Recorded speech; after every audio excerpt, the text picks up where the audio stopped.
Alright, this should be my deluxe codex set. I've been waiting for a while to get it, and I'm really excited to see what's in the box. So, let's unbox this thing.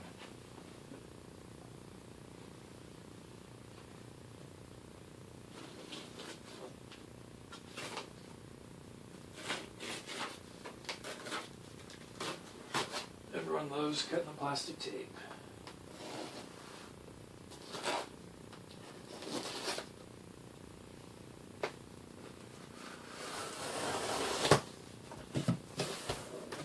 Exciting wrapping paper. That's always exciting.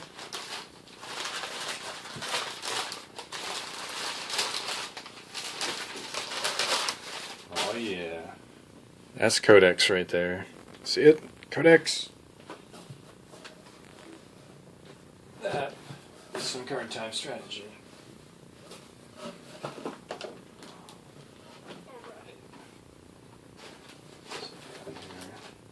Notice I also bought a bunch of the official Codex sleeves here. Got 8 packs of them. Should be good enough to sleeve all of the cards. Get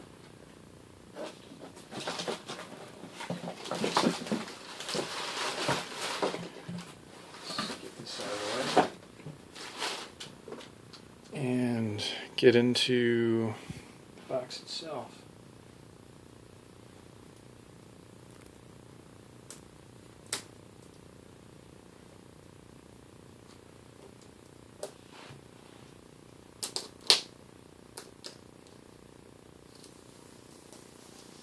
Some people have complained online that Ship Naked does kind of a bad job of packaging and shipping some of their stuff sometimes. So really, I can't complain about that box. I mean, this fits very well in there. It's padded well. Don't see anything even remotely resembling damage on it. So, I'm very pleased with this. Apparently, this is the bottom of the box. I was not expecting that. Alright, well. Let's see what we got in here.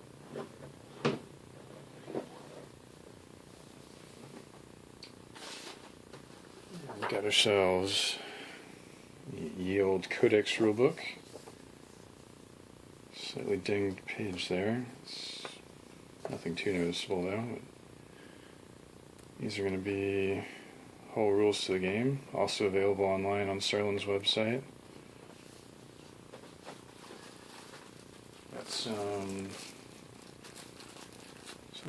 This looks to be the cardboard game mats for when you're playing multiplayer. And over here on the sides, got these nice mouse pad material for or what I consider the main mode, the 1v1 mode. Let's bust one of these open.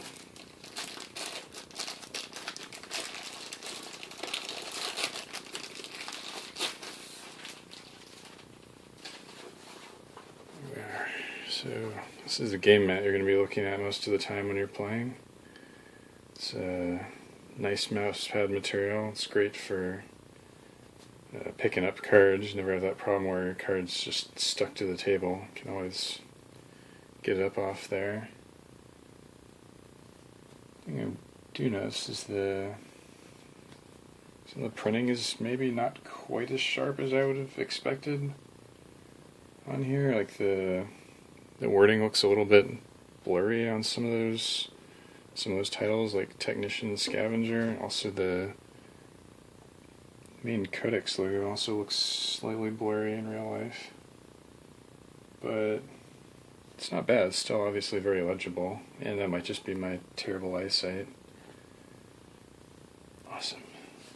I love having a good mouse pad mat like this, though, especially for this game where like the actual position of your cards matters. Like this whole patrol zone, if you haven't played the game, is a huge part of how the game works. Like a lot of games like Magic or Netrunner, you just kind of fling your cards out wherever and it doesn't matter because it doesn't mean the exact orientation of the cards doesn't mean anything. But in Codex, it really matters which of those 5 slots you put your guys in. So Nice to have a good map for it rather than being forced to use the cardboard, which you would if you got one of the starter sets. Alright, here's looks like this is the life tracker. You can use this to keep track of how much health your base has.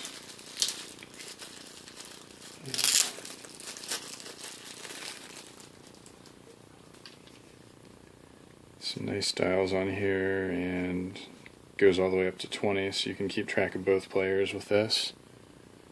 Awesome, it's nice. Spin pretty freely, but if you set it on the table, I don't think it would actually turn, so you don't have to worry too much about, well, if it gets bumped, then someone's life total is going to change.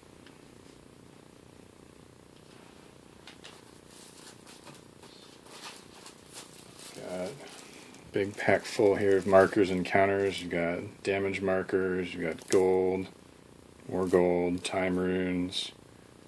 These are levels to keep track of what level your heroes are.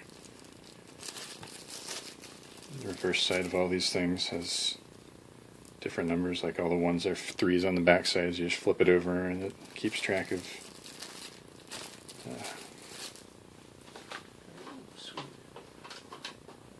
also here in the main section looks like we've got the card binders.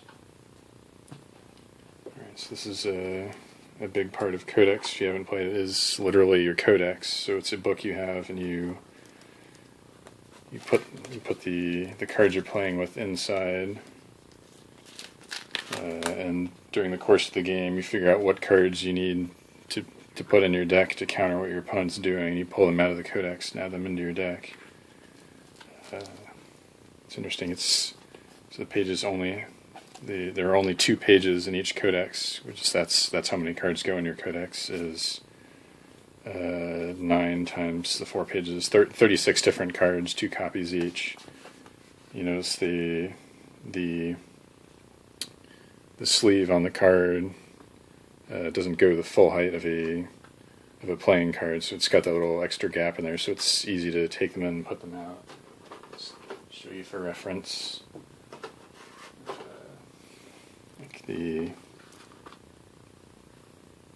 actual card sticks out that much, so you've got some room to be able to pull it out and put it back in.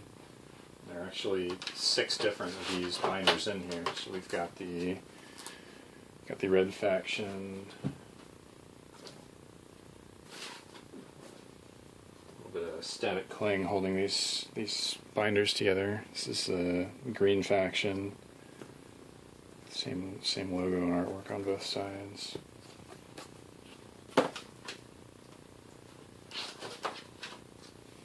This is black faction, Black Hand Scourge, death and decay and all that evil nastiness.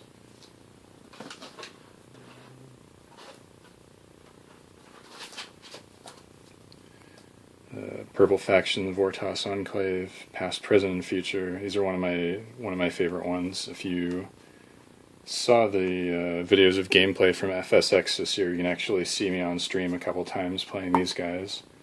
They're very tricky. They're a little bit tricky to figure out at first. They have some really powerful stuff they can do. Some clever and nasty combos, which is the way I like to play. This is the White faction, White Star Order. I see Grave and Rook and Setsuki from the other Fantasy Strike games will be appearing in this faction. And last but not least, the Blue faction.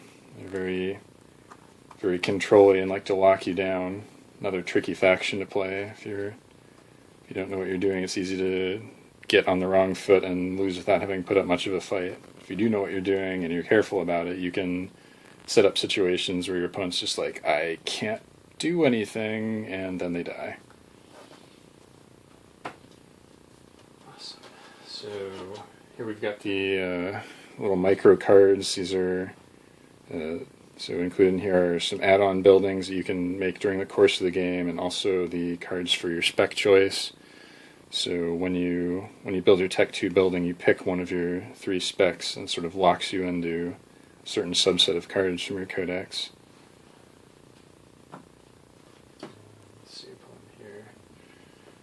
Here, this pack appears to be the map cards, which are not for the main game mode. These are sort of I think they might be a Kickstarter exclusive. These are basically fun cards if you want to play the game differently with your friends, have something crazy going on. Like this is Big Game Hunters. It's obviously a reference to StarCraft, where there's a map that just has an utterly absurd amount of money on it, so you get to build really huge, stupid things that you wouldn't necessarily be able to get to in a regular game. It's reflected by the special rule that takes place for the game of everyone gets an extra 2 gold, which is kind of a lot. This pack would appear to be heroes and tokens. It's like a little nick in the packaging. It doesn't appear to have cut all the way through to the cards, so it should be okay, I imagine. There's River Montoya from the basic starter set, the Finesse Hero. And also the token cards on here, like the Angry Dancers. I imagine there are probably other token cards in this packet.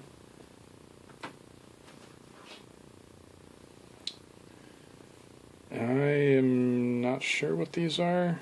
I imagine they're going to be dividers for if I keep my cards in there rather than putting them in the binder. I imagine these are going to help me sort them out. I don't know. I wasn't aware that these were going to be in here.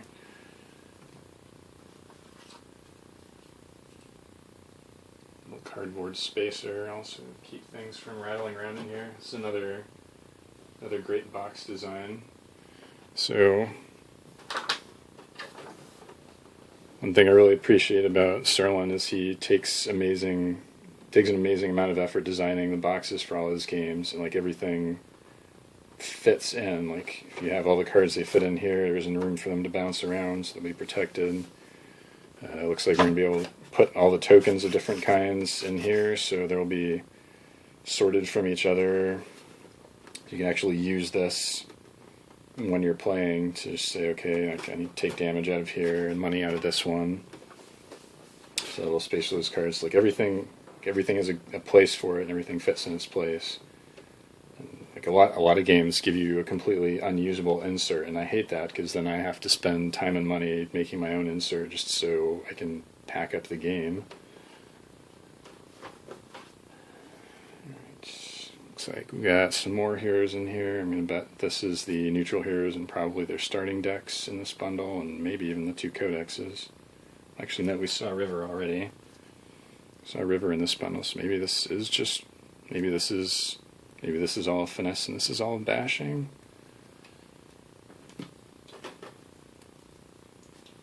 Looks like the pirate token and some other tokens. This might be red. It's Master Midori, so this will probably be the green, all the green cards in this bundle.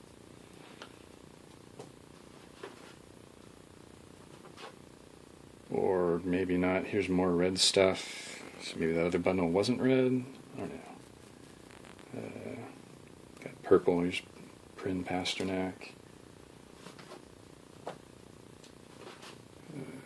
Grave Stormborn from the white faction. Vandy Anadros from the black faction. And Big B Hayes from the blue faction. Let's bust into one of these and see what's actually in here. Alright, so let's open up this pack of cards headlined by Zane. I want to see what sort of insane things are in here.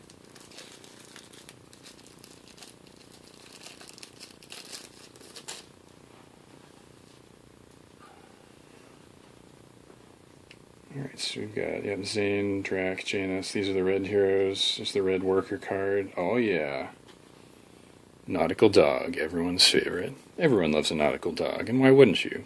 He's a dog, and he's nautical, and they found him in a lake. How cool is that?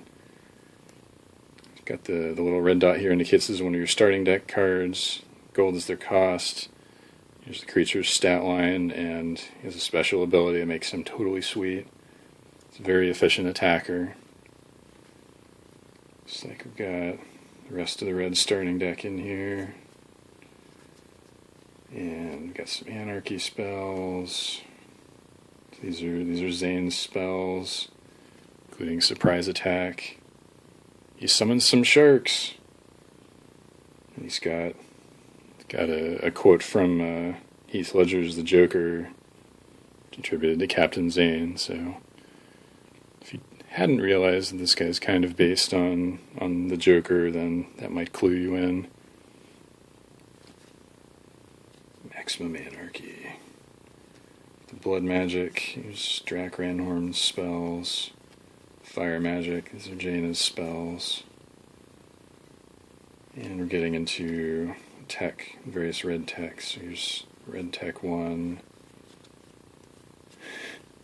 Rickety Mine, another crowd favorite. Lover. Firebat, kind of a StarCraft reference. Sky's Monkey, I love this. Wait, is that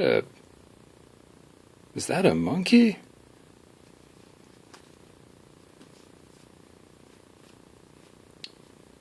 Got the Tech 2 buildings.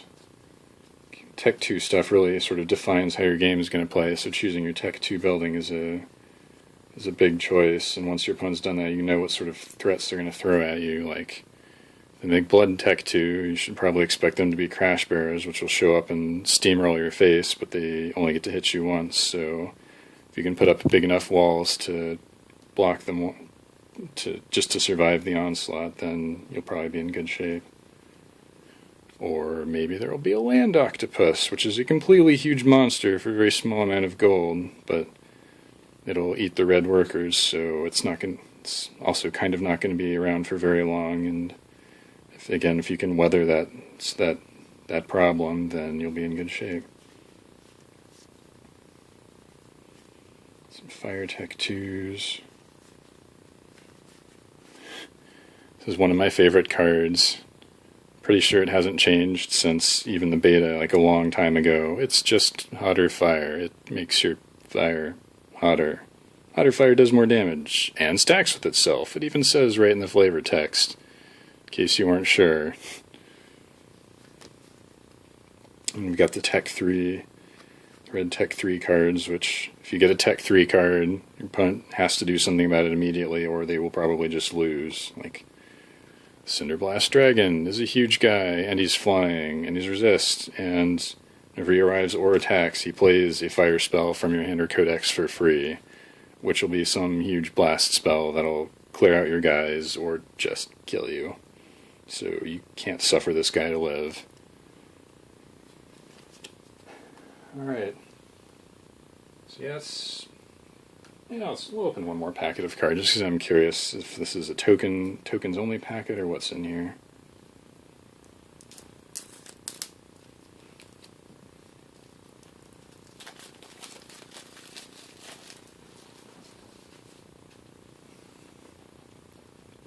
Alright, so yeah, tokens, so many tokens.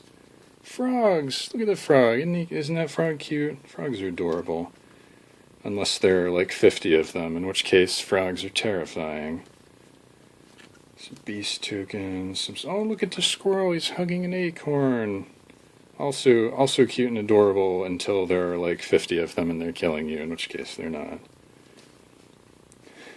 Got some rabbit mercenaries. These are, if you're playing free-for-all with lots of players, this is sort of how you balance out who gets the first turn, because the people who don't have the first turn get some number of free mercenaries to sort of help them defend an attack early. Tokens, so many tokens. Tokens for everything. Here's a horror.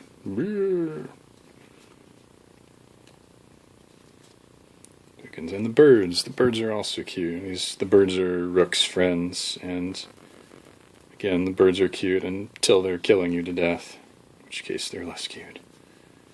And some ninjas, which are totally sweet.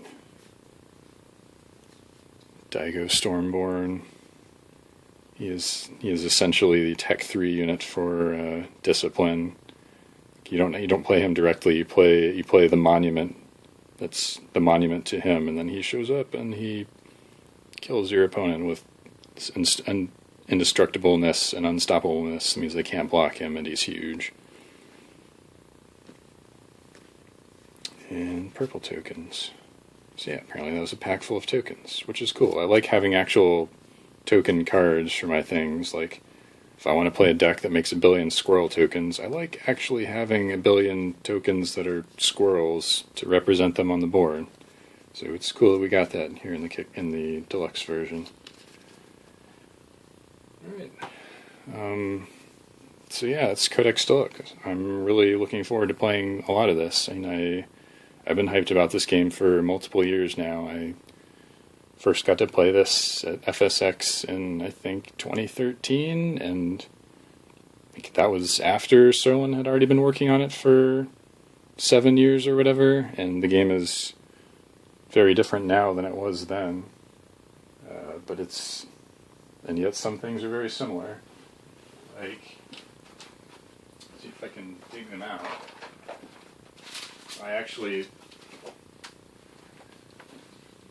picked up some beta cards back in either 2013 or 2014. So these are cards that are a year old, but they're still kind of the same, kind of the same general thing. Like you might remember from earlier in the video, I pulled out Rickety Mine. There's Rickety Mine. There's the Calypso Gypsy. Here's Zane's Sharks.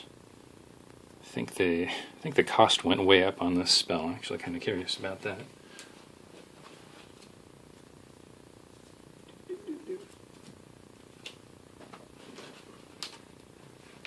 So, yeah. So here's the actual current card, which makes 2/3/1 sharks that die at the end of the turn, and here's the beta version. You can see it's kind of the same arc, but it's sort of the pencil-y cartoon drawing. It also makes 2/3/1 sharks, but it costs 3 instead of 5. Apparently making 2 sharks for 3 is way too good, so that had to get nerfed a couple times before release. But that's one of the things I love about Serlin's games. He actually took the time to play test all that and figure out what's good and what's fair, and it's a deep, interesting game with a lot of choices because of it. And I'm really looking forward to playing a lot of this. So, hope you enjoyed watching my little video here, and I will hope to see you at FSX next year.